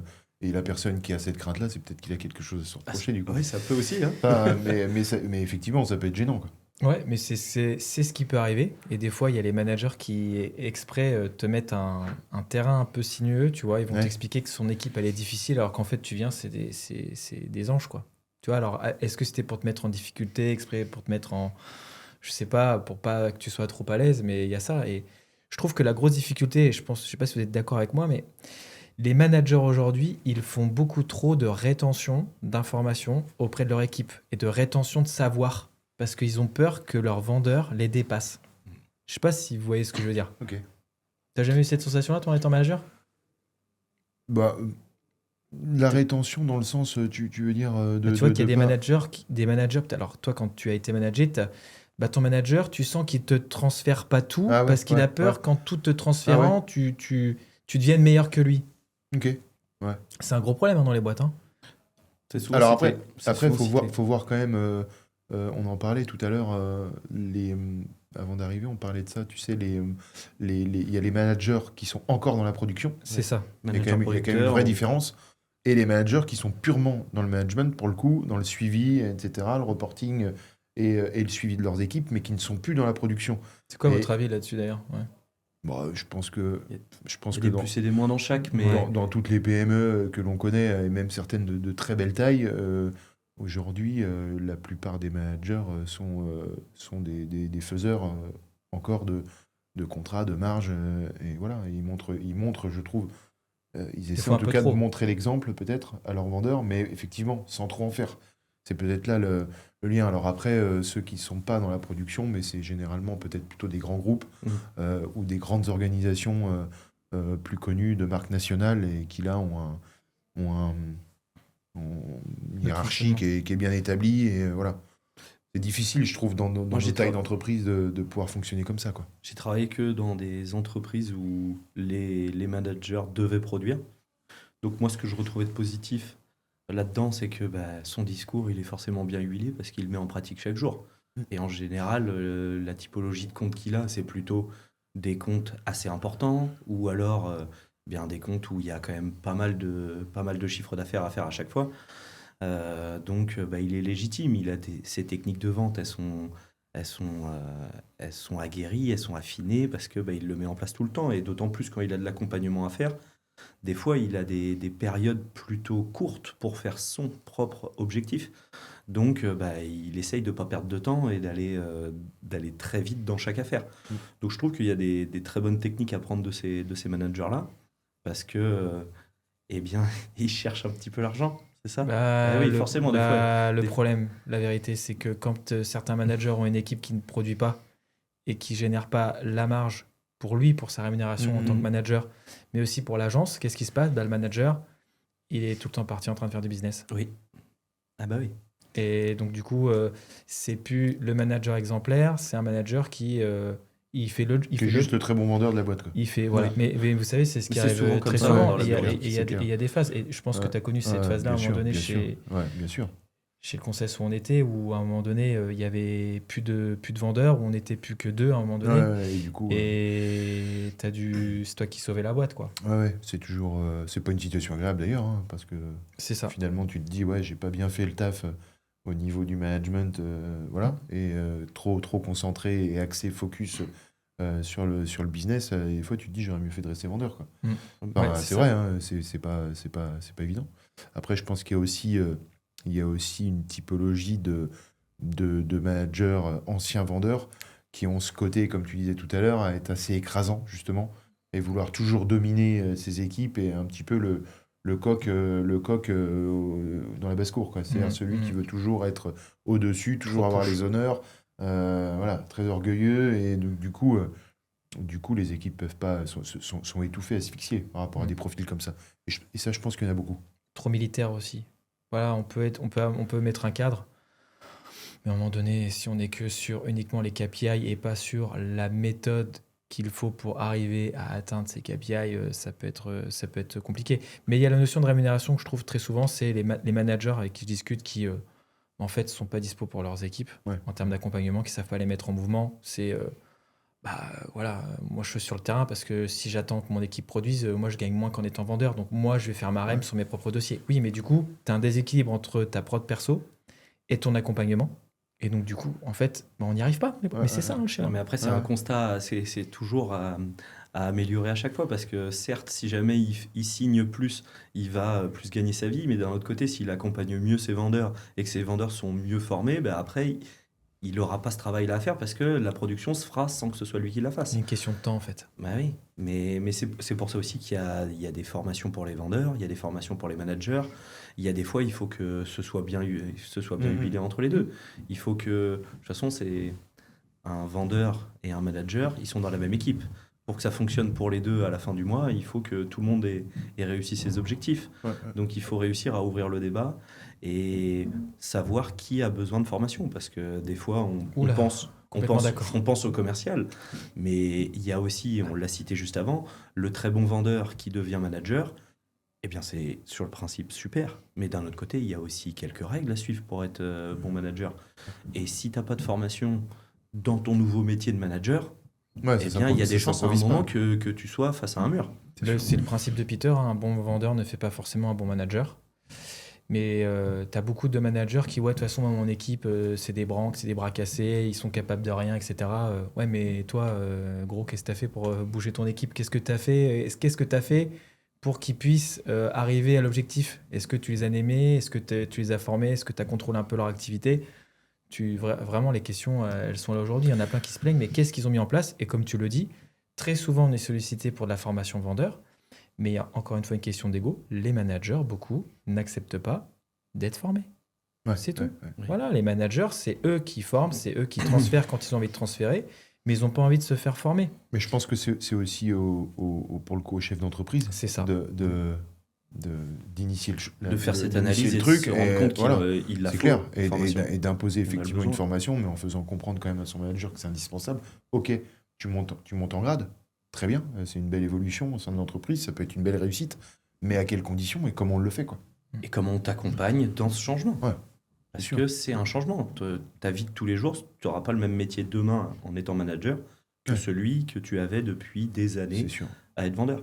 Et puis le manager, il a quand même ce rôle plutôt compliqué à des moments, c'est d'avoir l'impression d'être serré entre les deux, entre les choix de la direction qui des fois doit prendre des décisions difficiles, se séparer d'un élément, etc. Mais des fois, qu'est-ce qui se passe? C'est que avec un élément de moins, il faut quand même faire la même production. Donc t'as moins de personnes pour faire la production, mais il faut quand même la faire. Donc toi, t'es entre les deux, t'es quand même un petit peu pressé. Donc d'où l'intérêt de réussir de temps en temps à respirer un petit peu, suivre une formation et puis avoir des techniques pour t'améliorer, pour mieux partager auprès de tes équipes, que tes équipes soient motivées. Dans la motivation, il y a la notion de plan de rémunération variable. Et oui, c'est quand même le nerf de... Véritable sujet, je trouve C'est le que vrai sujet on du commercial. on ne consulte pas assez pour ça, mais quand on en consulte en général, ça fait des étincelles aussi bien pour les dirigeants, mais aussi surtout pour les vendeurs. Quand parce tu que, consultes le collaborateur par rapport à sa rémunération, tu dis? quand tu as un client qui te consulte en disant bah voilà, écoute, je veux remettre en place ma stratégie D'accord. commerciale Ok. au sens large, et que tu commences en fait à pointer du doigt le plan de REM, Ouais, et qu'en ouais, fait tu te ouais. rends compte que le plan de REM il n'est pas du tout attractif, Mm. que tu vas mettre en place un plan de REM qui paraît juste déséquilibré entre ce que va gagner l'entreprise et ce que va gagner le vendeur, mais au final quand tu fais bien les calculs, tout tombe correctement. Mais il y a des entreprises qui ont changé leur PRV dans le bon sens. Et les vendeurs, ils sont fidélisés, ils ont gagné un peu plus de pognon et ça va. Et tu as d'autres entreprises, elles ont complètement pété leur plan de rémunération variable. Parce qu'est-ce qui se passe? Les gens, ils se sont barrés. Ouais. Donc c'est ça. Je pense que l'élément clé de la motivation d'un commercial, au-delà de l'aspect managérial, de se sentir bien, d'avoir un baby-foot dans la boîte, des trucs de ping-pong, machin, etc. À la Franchement, Google. non, mais en vrai, moi je trouve ça c'est le côté new school. C'est pas ce qui fait que les gens sont bien dans une boîte, mais le côté plan de rémunération variable, de pouvoir subvenir à ses besoins, quoi qu'on en dise, ça reste quand même un sujet. Je trouve que c'est de la fausse modestie de dire je fais du commerce, pas pour gagner de l'argent, juste pour avoir mon fixe. Mais à ce moment-là, fais pas de commerce. Fais pas de commerce, il y a d'autres fais métiers pas où de il y a des commerce. fixes et moins de Voilà, variables. fais d'autres métiers, mais voilà, quand même ce qui compte, c'est le variable. On fait partie de ces gens-là où on a connu la majorité de notre rémunération, je pense. Allez, 70% de notre REM, c'était du variable. Ouais. 70% de notre REM, c'était du variable. Et donc, 100 euros, 200 euros de plus sur le fixe, ok, mais nous, on était plutôt sur le plan de rémunération variable. On cherchait plutôt 1% de plus sur l'affaire On que cherchait 100 euros. on cherchait 1% de plus sur l'affaire. Parce que d'ailleurs, si on parle des affaires, c'est quoi un peu on parle en quoi? On va parler historiquement, on parle en marge. On va d'abord parler de notre chiffre rémunération variable, non?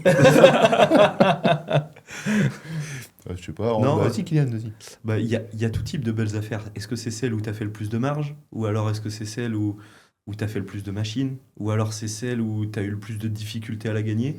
Moi, je pense que celle que je citerai, c'est la fois où j'ai vendu ma plus grande presse numérique. C'était dans de la grande distribution. Et moi, j'étais jeune vendeur. Et face à moi, je projetais un PowerPoint et j'avais 4 acheteurs avec les codes de la grande distribution. Et vraiment, j'ai mouillé la chemise. J'ai vraiment eu la pression. Mais à la fin, ça s'est soldé par une vente. J'étais vraiment content de moi. C'était pas la plus grande en marge, mais c'était pour moi l'affaire où je suis allé le plus la chercher pour réussir à la gagner. Donc c'était le plus gros challenge, la plus grosse difficulté d'avoir 4 acheteurs aguerris face à moi, très pointilleux, 2 dans la partie informatique, qui me parlaient vraiment... Dans les faits, ça me dépassait. Heureusement, j'avais bien appris, donc j'arrivais à répondre. Mais en fait, j'ai été largué. Et ça s'est soldé par une vente, donc super. Mais il y a des super affaires à la fois sur le côté difficile, des super affaires sur le côté opportunité. Tu sais pas pourquoi, mais ça signe maintenant. On en parlait d'une tout à l'heure dans la voiture. Mais il y a une affaire où moi, je remets l'offre et on me dit comme ça, désolé, mais non, c'est pas assez cher. Vous avez pas quelque chose de mieux? Et là, je me dis, c'est pas possible, ça arrive jamais, ça, quand même. Et ça m'est arrivé qu'une fois en 14 ans. Eh bien, ils m'ont demandé d'avoir une machine plus puissante. Il n'y en avait pas le besoin, mais il fallait créer des charges parce qu'ils payaient trop d'impôts. Écoute, j'ai accepté, j'ai mis une machine surdimensionnée pour leurs besoins. Oui, c'est arrivé, mais sauf que, eh bien, il y a tout type de clients. Tu arriveras tu arriveras face à tout type de situation. Donc, faut t'adapter. À ce moment-là, on m'a demandé de trouver une machine qui serait plus chère. J'ai trouvé ça dans mon catalogue. Voilà. Et toi, François? Monsieur Marge, on l'appelle Monsieur Marge. En vérité, il y a... T'es pas le modeste. Non, mais il y a toutes sortes d'affaires. Il y a plein d'affaires qui m'ont passionné, où je qualifie ça de belles réussites. Alors, évidemment, il y a des affaires à marge, voilà, je vous le dirai à la fin. Mais il y a des gros trucs qui sont hyper satisfaisants à la fin, puisque naturellement, tu y as passé du temps, ça tombe pas du chapeau comme ça. Là, pour le coup, c'est pas une prospection du lundi et une signature le jeudi. Hein. C'est pas tout à fait comme ça, là. C'est du long terme en principe. Mais j'ai aussi connu beaucoup de satisfaction avec des affaires sans beaucoup de marge, mais juste le fait de se dire que tout s'est déroulé impeccable jusqu'à la fin, jusqu'à une signature, alors qu'il y avait plein de concurrents, que c'était un profil où à la base il n'y a pas eu un feeling extraordinaire, mais à force de travailler, etc., tout s'est déroulé nickel, et ça c'est une super satisfaction quand ça va jusqu'au bout. Même si mon ancien chef, que vous avez cité au début, pouvait me dire parfois le bébé se présente pas par la tête. Effectivement, c'était l'engagé. C'était pas gagné d'avance. Je la connaissais pas, elle est très forte. C'était pas gagné d'avance, mais au bout du compte, c'est une super satisfaction quand c'est comme ça. En fait, ça commence pas forcément très bien. T'es en terrain très hostile. Tu as tout le monde, toute la terre entière de nos concurrents sont tous sur le coup. Et quand au bout du compte, c'est toi qu'on a choisi, ça fait hyper plaisir. Deuxième chose, je dirais, c'est le client qui te fait confiance une deuxième fois. Et moi, j'aime bien dire ça, c'est-à-dire que je considère quand même que tu as fait le job, tu as été bon quand on t'accorde de la confiance une deuxième fois. C'est-à-dire quand tu as dans notre milieu, et pour certains, ça peut paraître... c'est pas... dans notre secteur d'activité, on le sait, hein, on a un renouvellement tous les 2, 3, 4 ans. Moi, je considère que j'ai vraiment réussi quand on me refait confiance la deuxième fois. Voilà. C'est à ce moment-là où tu te rends compte qu'il est vraiment fidèle, qu'il a vraiment adhéré. Et puis ça veut dire globalement, tu as aussi bien suivi, tu as fait le job pendant toutes ces années, t'es pas juste le vendeur, on en voit tellement comme ça, où signature, et hop, ciao, on voit plus personne. Ça c'est scandaleux, je supporte pas ce genre de choses. Et du coup, quand on te refait confiance une deuxième fois, là, je trouve que c'est une vraie satisfaction. Ça veut dire que, ok, il y a eu des moments plus ou moins difficiles dans le déroulé du contrat et de la durée, on le sait. Hein, il peut y avoir parfois des bugs, des choses qui... Mais globalement, quand on te refait confiance une deuxième fois, pour moi, c'est là où je me dis, c'est bon, on a bien fait le job. Voilà. Ce qui est intéressant aussi, c'est la position de challenger. Moi, j'avais un compte à Saintes, où j'étais le petit fournisseur. Et je mettais une machine par-ci, une machine par-là. Et finalement, j'ai réussi à déloger l'autre. J'ai réussi à faire changer leur méthode de travail. Ils étaient à l'ancienne, ils avaient quelques machines connectées, mais à côté de ça, c'était des imprimantes où ils achetaient leurs cartouches, etc. Donc, je suis allé faire un audit sur les différents sites. Il fallait pas faire tout d'un coup, mais ça s'est fait au fil des années. Et à force, on commençait à en avoir beaucoup des machines. Et là où je te rejoins, c'est que c'est vraiment, tu te dis, ça... Ils sont satisfaits de ce que j'ai pu mettre en place. Il y a à la fois le côté technique, le côté financier, mais le côté aussi suivi. Et quand tu commences avec 5 ou 10 machines et qu'à la fin, tu es à 30 ou 40, c'est que ça se passe bien. Donc ça, c'est vrai que il y a un petit peu de reconnaissance à la fin. T'es content. Ouais, il y a des expériences comme ça... Où, par exemple, tu regardes... moi, j'aimais bien me dire, je suis dans une rue et je me dis, là, c'est à moi, là, c'est à moi. Vous voyez ce que je veux dire ? Ça, c'est à moi, ça, c'est à moi, ça, c'est à moi. Ah, ça, c'est un concurrent. Là, va peut-être falloir que j'y aille parce que lui, il va falloir que je le dégage. Mais c'est de grosse satisfaction, tu vois, de poser des drapeaux. Alors, c'est vrai qu'on voulait souvent le faire sur une carte, dire nanana. Mais tu sais, t'arrives dans ta ville, tu vois. Moi, c'est vrai que ma ville, c'était Rochefort. Et pour l'avoir pratiqué pendant des années, j'aimais bien, tu vois, même si c'était un compte où j'allais gagner que dalle, j'avais posé un drapeau, j'avais montré aux concurrents que j'étais là, tu vois. Et c'est pour ça qu'il y a chacun ses histoires sur ses réussites personnelles. Moi, c'est vrai que c'était ça de me dire, tiens, là, j'ai 5 boîtes les unes après les autres, c'est des clients à moi. Et d'ailleurs, quand tu prospectes une zone et que tu vois ça, tu te dis, putain, le mec, il est bon, ou la fille, elle est vraiment bien. parce qu'elle a mis vraiment les machines au bon J'ai eu endroit. un boss comme ça qui me disait, tu vois cette ville-là, elle est jumelée avec Xerox. On l'a jumelée. C'était marrant. C'est vrai, t'as raison, ça revient à ce que tu dis. Mais après, c'est aussi dans le sens du PRV. Il faut que le C'est PRV te ça. motive, parce que dans le sens de poser tes jalons, il y a tout type de plan de rémunération dans le monde de la bureautique. Et il y en a où c'est uniquement sur le chiffre d'affaires, d'autres c'est sur la marge. Et je trouve qu'il y en a d'autres qui sont plus complets. Il faut faire du chiffre d'affaires, il faut faire de la marge, il faut poser une certaine quantité D'unités, de machines, d'unités. Et du coup, ça, dépassement de l'objectif, Typologie de produit, typologie de produit. nouveau client. Ouais, nouveau client, du A4, du A3. Et du coup, ce qui est génial, parce que c'est gagnant-gagnant, tu as certes des fois des super primes trimestrielles à la clé, mais c'est gagnant aussi pour l'entreprise, parce que bah, tu es à 160% de ton objectif, mais à côté de ça, bah, le dernier mois du trimestre, tu continues de courir partout pour aller chercher la vente sans marge, Qui te manquait, parce ouais. qu'il te manque des machines. Et du coup, bah, tu es actif du premier au dernier jour du trimestre. Un bon PRV, c'est un PRV qui te met sans cesse en mouvement. Et en fait, c'est genre, trop souvent, on se focalise que sur la marge. Mais ce plan de rémunération-là, qui est pour moi le plan de rémunération de référence, je crois qu'il n'existe plus. Le plan de rémunération qu'on avait chez Desk, d'une part, on s'en a mis plein les poches. De deux, on a suivi la stratégie de la boîte, parce que la stratégie de la boîte était dans la diversification. Et on s'est diversifié, on était assez précurseur sur la jet déjà en 2016. Il y a plein de choses. Et ce plan de rémunération-là, même si tu étais à 160% de ton objectif en marge, c'est presque en réunion, tu n'étais pas le meilleur vendeur, tu vois. Le meilleur vendeur, c'est celui qui avait fait 160%, qui avait fait ses 21 machines au trimestre, qui avait fait ses 2 nouveaux clients par mois, 2 nouveaux clients raison sociale, Oui. etc. Donc c'est vrai que ça, c'est un PRV. Et encore une fois, c'est des PRV pour les audacieux, hein.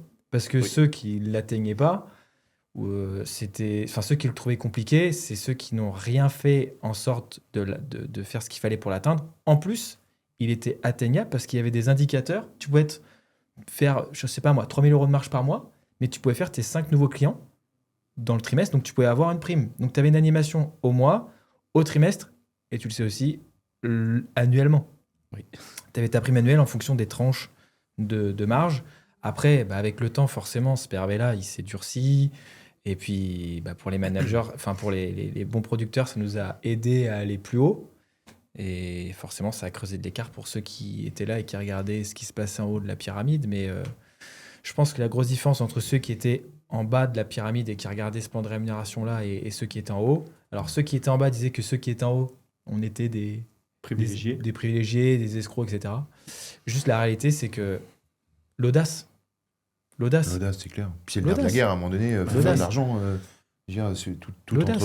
entreprise, que ce soit nous à titre perso, pour vivre, on a besoin de faire de l'argent. Donc, il y en a peut-être qui disent qu'ils n'en ont pas besoin. Mais dans ces cas-là, il ne faut pas faire ce métier-là. Enfin, à un moment donné, C'est ce qu'on disait tout à l'heure. Hein. voilà, c'est intéressant aussi de ne pas avoir, entre guillemets, de limite dans notre business. Enfin, moi, j'ai toujours connu ça, quoi. C'est-à-dire qu'il y a un objectif à atteindre, mais il n'est pas plafonné. Ouais, c'est Enfin, ça. il y en a peut-être, hein, je sais pas qui fonctionne comme ça, mais en tout cas, moi j'ai toujours connu ce côté, c'est pas plafonné. Donc l'objectif en soi, quand on a envie de performer et d'être audacieux, comme tu dis, il y a tellement pas de limite. Pour ça, c'est extraordinaire. Mais je trouve que ça se perd un petit peu. Oui. Et c'est pas évident aujourd'hui, pour l'avoir vécu, de motiver une nouvelle génération, entre guillemets, C'est ça. de jeunes qui... Il n'y a pas que l'appât du gain, il n'y a pas que ce côté argent.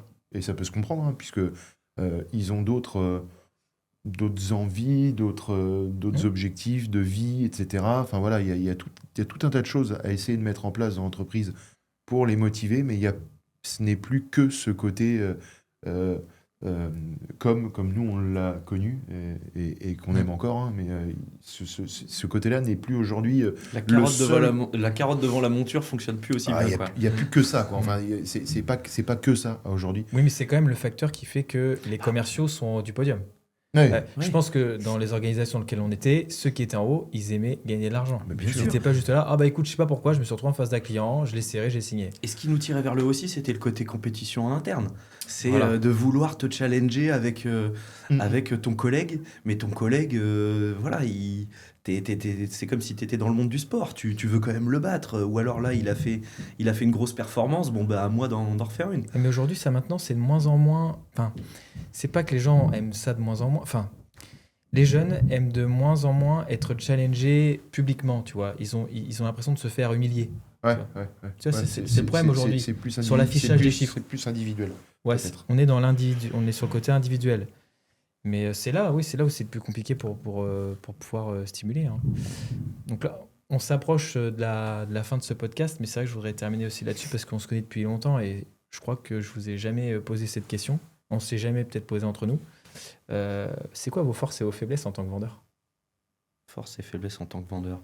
Je dirais force, bah, ça commence par les premières que j'ai pu devoir mettre en avant, c'est le travail, la pugnacité, la petite affaire où bah, tu vas la trouver à 12h30 alors que tu pensais arrêter à midi. C'est toujours dans la dernière où il faut y aller. Je dirais le côté suivi et réussir à développer un compte. L'autre exemple que je pouvais donner, c'était dans ce sens-là. Pas forcément avoir un feeling incroyable avec la personne au début, mais petit à petit, à force de prouver que si tu m'appelles, je vais te répondre rapidement, je vais te donner la réponse que tu souhaites avoir, mais je vais me débrouiller pour mobiliser les équipes techniques ou autres s'il faut pour que tu sois satisfait. Voilà, ce côté développement de compte et le côté aller arracher un nouveau, je dirais que c'est mes forces. Et mes faiblesses, c'est une fois que je me dis qu'un compte, ça passe pas, je n'arrive pas à passer avec telle personne, il y a un problème de rapport entre nous, et bien celui-là, de le laisser pour mort, quoi, et de ne plus y aller. Toi, François? Moi, je dirais faiblesse que j'ai connue en tant vraiment que vendeur. J'ai été pas mal à aimer travailler dans l'urgence. Enfin, ça va recouper un peu à ce qu'on pouvait dire avant. C'est-à-dire, c'est le côté challenge, le côté objectif. Voilà, pour avoir un petit peu d'adrénaline, entre guillemets. Et des fois, je sais pas, j'ai peut-être besoin de m'y mettre que le 15 du mois, quoi. Ah oui, d'accord. Et d'y arriver quand même. Oui. Mais c'est un sacré défaut parce que en gros, c'est parce que tu y arrives bien et que tu sais que de toute façon que tu vas y arriver, mais que tu as besoin d'une pression supplémentaire, entre guillemets, puisque ça t'anime plus trop. Autrement, le premier du mois, tu dis, bon, de toute façon, je vais... Ta pression, ça va devient faire. l'horloge, quoi, tic-tac. Ouais. Et des fois, c'est vrai que, mais on l'a tous vécu, parfois par nécessité ou par urgence ou parce qu'on n'avait plus le choix de se dire, waouh, ça s'est décanté 3 jours avant la fin du mois ou la fin du trimestre. Mais j'avais à un moment donné, ouais, effectivement, j'ai eu une tendance à en jouer volontairement et à me mettre un petit coup de pied aux fesses à la fin du mois, au dernier moment, pour un espèce de défi, quoi. Une espèce de peut-être moi-même me prouver quelque chose, ou voilà. Et ça, je reconnais que c'est quand même ça a été en tout cas un défaut parce que c'est pas comme ça qu'on travaille sereinement, clairement. Et puis t'es vite débordé après au dernier moment, tout qui tombe. Enfin, c'est pas une méthode de travail que je conseille évidemment et que j'apprendrai à qui que ce soit, puisque c'est complètement complètement idiot. Ouais, si tu veux commencer à travailler, commence vraiment à essayer de signer tes bons de commande le milieu de mois. C'est complètement idiot. Non, après, force, on l'a dit depuis le début, je dirais la capacité à m'adapter, la ténacité, puisque malgré tout, on rigole avec tout ça et on parle beaucoup des réussites, mais comme dans beaucoup de métiers, ça passe par énormément d'échecs. Enfin, voilà, je pense qu'on ne parle pas assez de l'échec. Bon, en règle générale, je trouve qu'on ne parle pas assez de l'échec parce que, et à tout niveau, hein, on a tous connu des échecs professionnellement, personnellement, mais je pense que il faut absolument passer par là. Si celui qui se casse jamais la figure, le jour où ça lui arrive, ça fait tout drôle. Personne ne marche sur l'eau et toute sa vie réussit. Donc moi je pense que ce qui fait une force, c'est d'être en mesure et en capacité de toujours se relever malgré les échecs, se relever et puis à chaque fois tu te relèves un petit peu plus fort la fois d'après. Et voilà. Et puis ça a été une force, je pense, de pouvoir progresser comme ça petit à petit et de pouvoir dégager de la marge, du résultat et voilà tout ce qui va avec, quoi. Et surtout de la satisfaction personnelle, parce que je pense qu'il faut avant tout prendre du plaisir. C'est ça, sûr. Et le problème de plein de commerciaux ou de salariés au sens large, où moi je pense qu'il y a plein de gens qui prennent pas plaisir dans ce qu'ils font. Ouais. Et je l'ai toujours dit aux commerciaux ou à mes équipes, et parfois c'était un peu trash. j'ai toujours dit, si un matin, t'as pas envie de te lever et que ça t'emmerde de venir au boulot, franchement, viens pas, reste chez toi. Dis-le, et puis on en reste là. Enfin, c'est vrai, je trouve ça... je trouve que c'est même un service à rendre à la personne, quoi. Quand quelqu'un subit, c'est pas une vie, quoi. Il faut même arrêter le job. Voilà, dans ces cas-là, faut surtout pas... Ça doit être un métier passion, pour moi. Enfin, avant tout, quoi. Donc, voilà ce que je dirais là-dessus. Du coup, toi, Paul-Jacques, si on peut te poser la question également, d'un point de vue force, faiblesse ou... Ouais, bah écoutez, je dirais qu'en force, c'était ma vision sur les affaires.